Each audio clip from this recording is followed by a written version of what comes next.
The leaks, cosmic rays find the cracks. Porous sounded poetic until the counters proved it. If the wall were perfect, galactic cosmic rays would rise to a flat new normal and stay there. They didn't. Voyager saw anisotropies, tiny imbalances in arrival directions, like a draft in a room with a hidden window. From one angle, flux ticked up, from another it eased. Particles were finding preferential paths. The edge had seams. Stakes hit home fast. Cosmic rays aren't abstract. They flip bits in avionics, seed cataracts, and carve DNA. A leak at the heliopause isn't just a curiosity at 100 astronomical units. It's a long fuse that runs straight to a flight surgeon's spreadsheet in Houston and to a radiobiologist's notebook on a campus far away. A tight seam means fewer millisieverts. A zipper open an extra inch means more. Action first. Voyager's instruments mapped gradients, how intensity changed with position. Not much motion, but enough. As the spacecraft drifted outward, fluxes didn't just climb and level. They bobbed with a pattern that tracked magnetic sector structure. When the interstellar magnetic field folded against draped solar fields, the geometry made funnels, energy-dependent gates where some rigidity slipped through while others were steered aside. At lower energies, modulation still mattered. At higher energies, particles barely noticed the fields and walked in anyway. The wall wasn't a single filter. It was a stack of sieves with different mesh sizes. Meanwhile, the plasma wave metronome kept time in the background. After big solar eruptions, shocks reached the boundary and the tones rose, telling us electron density had swelled. Right after those rises, Voyager often recorded subtle changes in cosmic ray flux. The sequence hinted at a mechanism. Shocks pressed the laminated sheets together, reconnection flared, and temporary corridors opened. For days to weeks, certain energies found easier passage.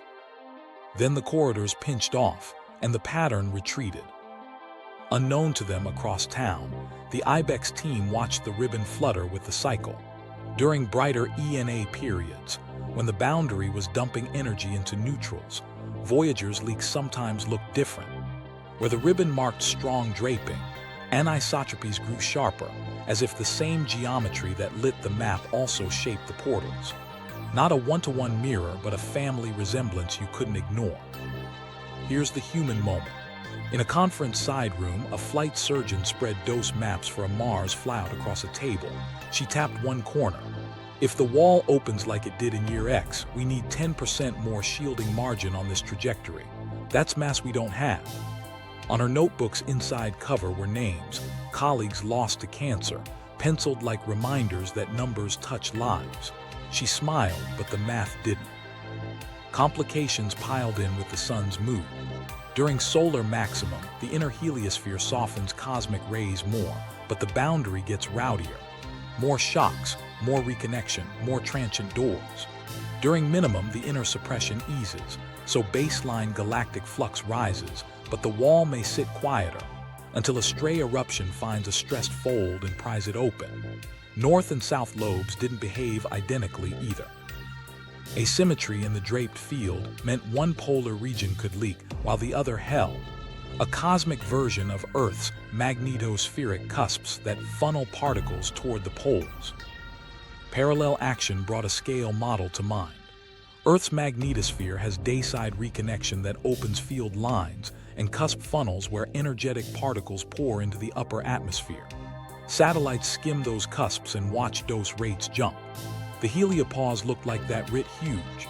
Layered curtains that, under the right stress, unzip to form narrow paths. The difference is distance and delay.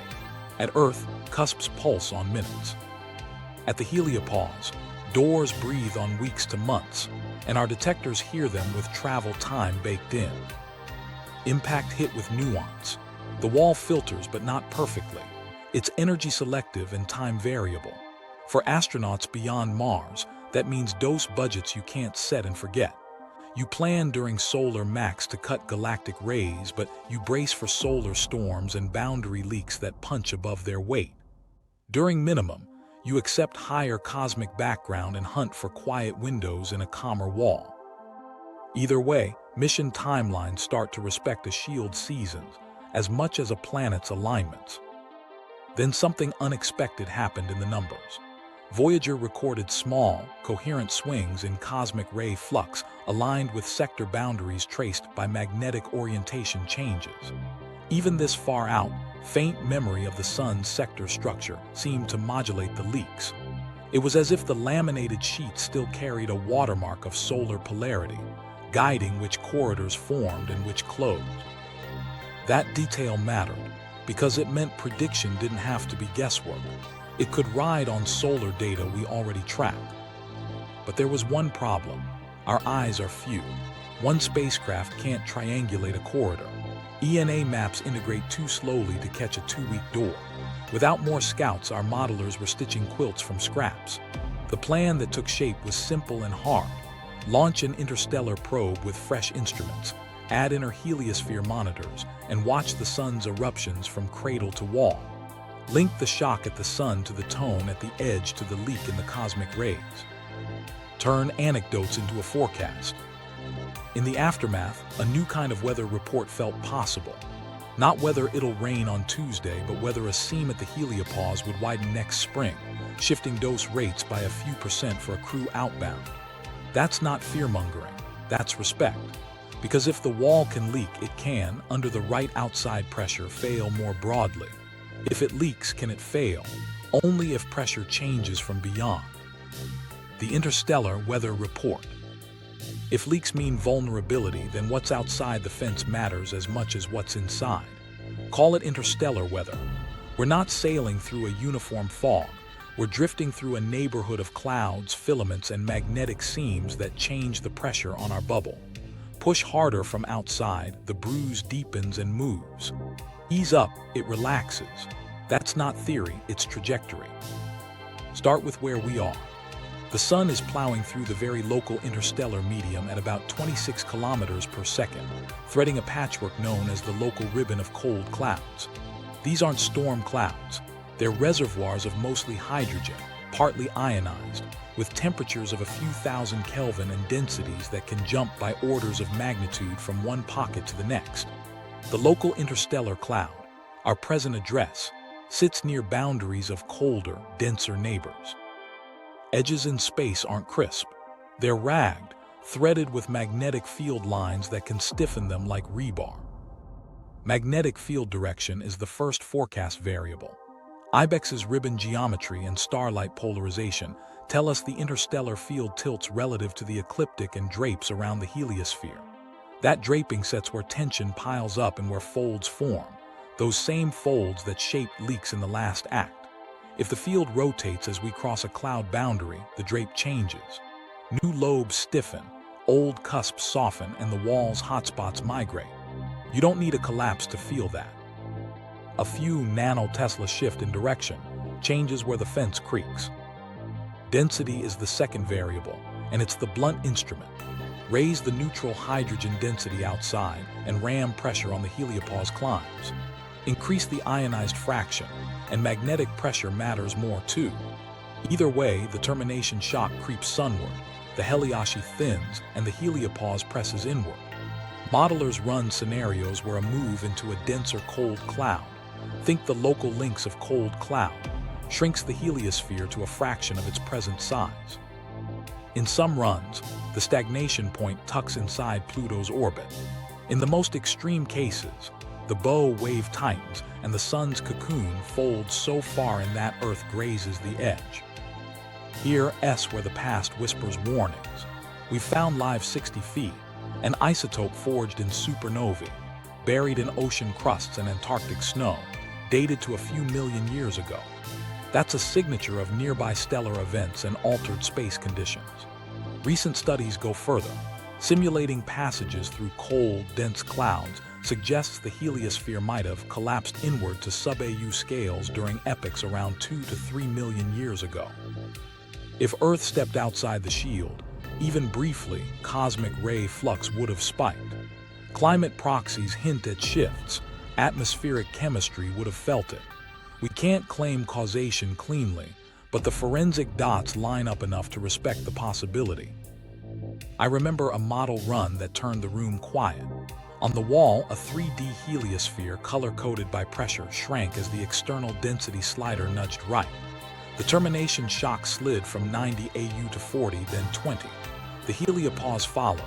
Pluto's orbit, once buried in the sheath, lay naked. Someone exhaled. No one joked. The conclusion wasn't doom, it was scale. The fence moves. It has before. It will again. Complications keep humility in the mix. We don't see these clouds like we see weather fronts on Earth. We infer them. Ultraviolet absorption lines in starlight tell us column densities and ionization fractions along certain sightlines.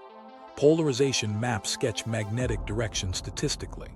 IBEX and soon IMAP trace neutral hydrogen via ENAs, but boundaries are patchy. Velocities vary within a single structure. What looks like a wall can be a tangle of filaments. Our forecasts carry aero bars wide enough to park a starship in. There's another open question that tweaks the forecast. Do we have a bow shock or just a bow wave? If the sun's motion through the VLISM is fast enough relative to the local fast magnetosonic speed, you get a true shock upstream, a sharp, heating, compressive front that preconditions the gas before it meets the heliopause. If not, you get a gentler bow wave. That difference matters for where and how heat accumulates. A shock deposits energy upstream. A wave lets more pile onto the heliopause itself. Heating patterns, ENA brightness, even leak dynamics change with that upstream answer. Meanwhile, the sun keeps a hand on the thermostat. Solar maximum pumps more pressure into the heliosheath and thickens the cushion. Solar minimum lets the cushion sag. Layer that decade scale breathing over million-year drifts through cloud ensembles, and you get beats within beats. Sometimes a quiet sun meets a soft cloud and the wall rests. Sometimes a quiet sun meets a dense filament, and the heliosphere tightens like a belt. Mission planners don't get to pick the background song, but they can learn its rhythm. Parallel action back on Earth turns this into policy. A surge in galactic cosmic rays during a thinner shield means higher dose rates for aircrew on polar routes, more single-event upsets in satellites, and subtle nudges to atmospheric chemistry that modulate cloud microphysics. Not a switch, but a slider nudged a few percent in a system that integrates small changes over time. That's not clickbait. That's a line item in risk ledgers from airlines to power grids. So what do we do with a weather we can't see directly? Build better eyes. Keep ENA imagers running, IBEX now, IMAP soon, to track ribbon shifts and global brightness. Fly ultraviolet spectrographs to map interstellar hydrogen glow.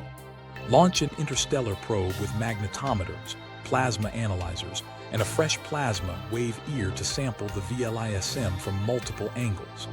Tie solar storm catalogs to boundary echoes and learn the time constants. And keep digging in ice and ocean for isotopic breadcrumbs that tell us how the fence moved in deep time. Because there's one more forecast nobody wants but everyone needs. If cloud pressure climbs, the wall can thin to the point where leaks stop being seasonal seams and start being sustained gaps. That's not inevitable soon, but it's not hypothetical either. Preparedness beats panic. And there's another hand on the thermostat, the solar cycle's hidden hand. And there's the hand we can actually watch, the sun's. Every 11 years or so, it flips its magnetic polarity, tangles and untangles its own field, and breathes pressure into the bubble that cushions us. That cycle isn't background noise. It's the hidden lever on the wall's thickness, its leaks, and even the way it sings. Start simple. During solar maximum, the sun's surface boils with active regions. Coronal mass ejections punch off like freight trains, the average solar wind pressure inches up, and the heliosphere swells. The heliosheath fattens, the termination shock can edge outward, and the heliopause feels a firmer push. During solar minimum, eruptions wane, the wind's pressure eases, and the sheath thins. Think of a lung filling and emptying, slow, deliberate, consequential. Why does that matter at the edge? Modulation. The sun's changing magnetic field threads the outflowing wind, building a spiraling scaffold that incoming cosmic rays must navigate. In solar max, that scaffold is knotted and strong, scattering more low to mid-energy galactic cosmic rays, and keeping their intensities lower in the inner heliosphere. In solar min, the scaffold loosens, and those same energies find easier paths inward. That's why radiation dose rates for deep space missions anti-correlate with the cycle. Worst for galactic cosmic rays during quiet suns, tempered during rowdy ones. But that's the inner story. At the wall, cycle effects get stranger. All those shocks launched during maximum don't vanish. They stack and steepen as they plow through the heliosheath. When they slam into the heliopause, they press the laminated sheets together, pump energy into turbulence, and trigger magnetic reconnection. That's heating by appointment. The plasma wave hum that Voyager hears tends to spike after strong solar activity, tones rising as outside electron densities swell slightly and the interstellar plasma rings. The cadence lines up: eruption, transit, echo. Meanwhile, IBEX watches from near Earth and sees the wall's response in ENAs. Over 11 years of data, the mysterious ribbon brightened and faded with the solar cycle, but not instantly. There's a built-in delay that matches the travel time for solar wind changes to reach the boundary and for ENAs to fly back. During solar max, some sectors of the ribbon flatten in spectrum and fatten in brightness, consistent with more shock-driven heating and pick up ion turbulence pumping ENA production. During minimum, the ribbon sharpens and shifts subtly, as if magnetic geometry, draping angles, field strength, regains control. Here's where the croissant versus comet debate sneaks back in with teeth. The solar cycle doesn't puff the bubble evenly. The sun's magnetic equator is tilted relative to the interstellar field, and the cycle's polarity flips reshuffle how that tilt threads the wind. North and south lobes don't inflate symmetrically. One season, the northern lobe might stiffen. In another, the southern lobe carries more tension. Tail regions can twist, with one flank tightening while the opposite relaxes. Those asymmetries matter because they steer where reconnection prefers to light up and where leaks are likeliest to form. A mission planner once put it like this: we don't launch into a vacuum, we launch into a mood. During solar max, crews enjoy reduced galactic cosmic rays but must weather more frequent solar energetic particle events. You add storm shelters, watch the sun like a hawk, and accept that the wall may flash hot with more transient doors. During solar min, you plan around higher baseline galactic radiation, but you also count on a quieter heliopause, fewer shock-triggered zippers, unless a lone eruption arrives at a bad angle. Trajectories and timelines bend to a star's calendar as much as to planetary alignments. Now about those transient hot spots. Cycle-driven reconnection is a prime suspect. When solar polarity flips and the interplanetary field rotates, it rearranges how draped lines from the sun tangle with the interstellar field at the heliopause. Oppositely directed lines meet, reconnection sparks, energy jumps across. Localized regions heat up and produce more ENAs, brightening slices of the ribbon. As the cycle advances, those sparks migrate with the geometry, painting shifting arcs that IBEX and soon, IMAP can track like a slowly moving aurora at the solar system's skin. There's a detail the 30-second rule would beg us not to skip: time constants. From eruption to boundary, shocks take months to a year to arrive. From boundary to detector, ENAs take days to weeks depending on energy. From boundary to Voyager's antennas, the density, hum, travels at the local plasma's characteristic speeds, so the echo's timing encodes distance and structure. Tie those clocks together and you get a forecasting tool, a way to connect a flare on a Tuesday to a hotter, louder wall months later, and to a brief shift in cosmic ray leaks not long after. But there's one complication that keeps modelers busy. The solar cycle's imprint isn't sinusoidal and clean. It's lumpy. Maxima can be double-peaked. Minima can linger. High-speed streams from coronal holes persist into minimum and carve co-rotating interaction regions that behave like second-tier shocks, drumming the heliosheath in slower, steadier beats. Those streams can bias heating towards certain longitudes, skewing ENA brightness and tweaking leak patterns in ways a simple max hot, min cool framework can't capture.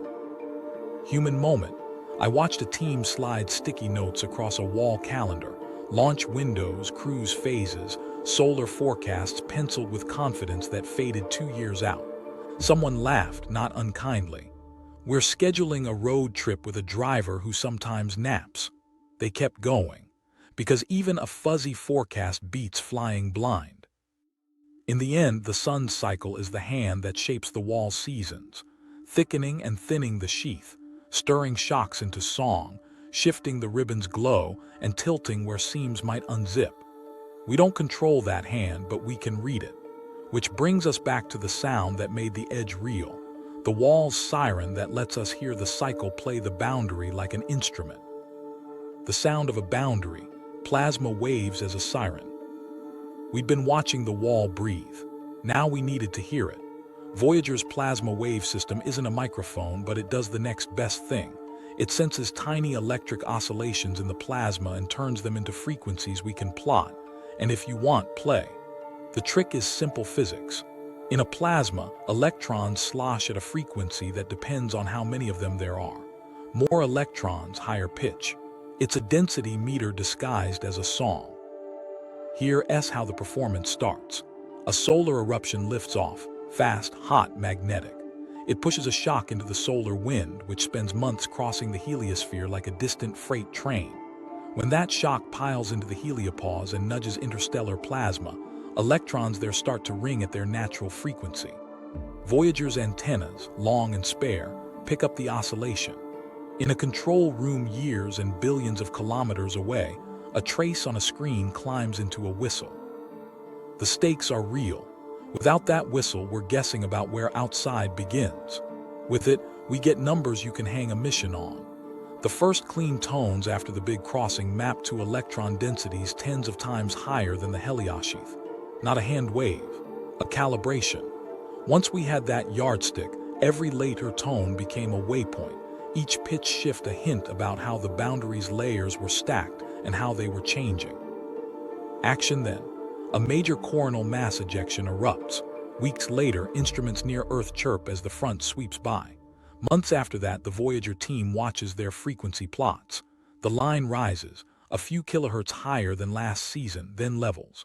They check the sun's event logs, the shock's estimated speed, the expected travel time. The math lands within a margin you can respect.